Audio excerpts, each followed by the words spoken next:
10년 전 2014년 9월에 한목협 설교 표절 문제 토론이 있었습니다.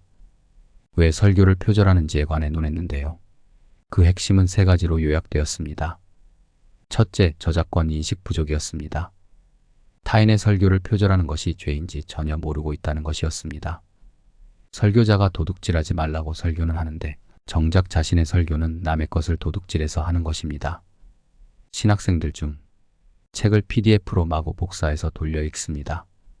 훌륭한 하나님의 종이 되겠다고 하는데 정작 도둑질을 하면서 남의 지적 재산권을 훔치고 있는 것입니다. 왜 이럴까요? 저작권, 지적 재산권이 뭔지 모르기 때문입니다. 둘째, 준비 부족이 원인이었습니다. 준비할 시간이 없을 수도 있지만 설교 표절자는 한번 설교 표절을 하면 쉽게 설교를 가져오는데 익숙하기에 더 이상 설교 준비를 하지 않습니다. 그냥 몇 분이면 설교문을 다 가져오고 몇십 분 인터넷, 유튜브에서 설교대지, 예화를 다 쓸 수 있기에 준비를 하지 않습니다. 설교 준비란 매일 말씀 묵상입니다. 그리고 말씀을 연구해야 합니다. 이는 마치 매일 정신적 노동을 하는 것과 같습니다. 그런데 설교 표절자는 땀 한 방울 흘리지 않고 누군가 해놓은 정신적 노동을 지원한 에어컨이 나오는 방에서 드래그해서 가져옵니다. 노동을 하고 싶지는 않고 좋은 설교는 전하려고 하는 게으름에서 오는 죄악입니다.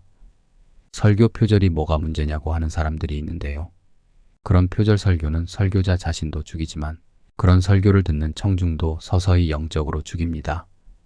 방향성 없는 설교, 영혼을 향한 애절함이 없는 설교, 영적 거짓 선생으로 되어져 가고 그 성도들도 성장, 성숙하지 못하게 합니다. 셋째, 교인을 속이는 1인을 지각하지 못하기 때문에 설교 표절을 하는 것이었습니다. 설교자는 사례비를 받습니다. 왜 사례비를 받을까요? 목양을 하기에 받기도 하지만 가장 큰 이유는 설교를 하기 때문이기도 합니다. 그런데 사례비는 받는데 설교 준비는 하지 않는다면 이는 큰 문제가 될 수 있습니다. 목회자가 교회에서 쫓겨나는 이유 중 큰 이유는 설교입니다. 그만큼 설교 비중이 크다는 것인데요. 그렇게 중요한 설교를 표절해서 한다면 문제가 안 될 수 없습니다. 성도들은 담임 목회자가 자신들을 위해서 기도하는 가운데 설교문을 작성하고 전하는 줄 아는데요. 어디 누군지도 모르는 설교자 설교문을 가져와 읽는다면 어떤 성도들이 기뻐하고 감사해야 할지요?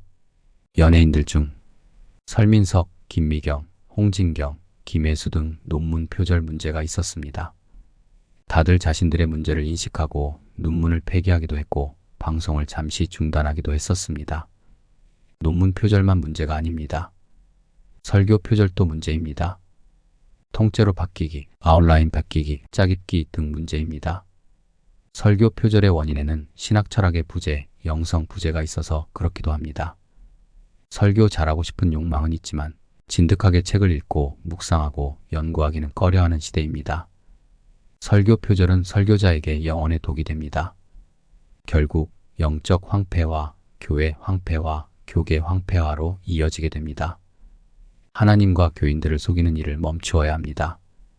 고 옥하는 목사님은 한 편의 설교를 위해 30시간 이상 묵상하고 연구한다고 하셨습니다. 제자 훈련하느라 분주하기도 하셨는데 주일 설교에 상당한 에너지를 쏟았습니다. 설교자는 어떻게 설교를 준비하고 전해야 할까요? 이런 설교를 표절하는 목회자를 보면 우리는 어떻게 해야 할까요?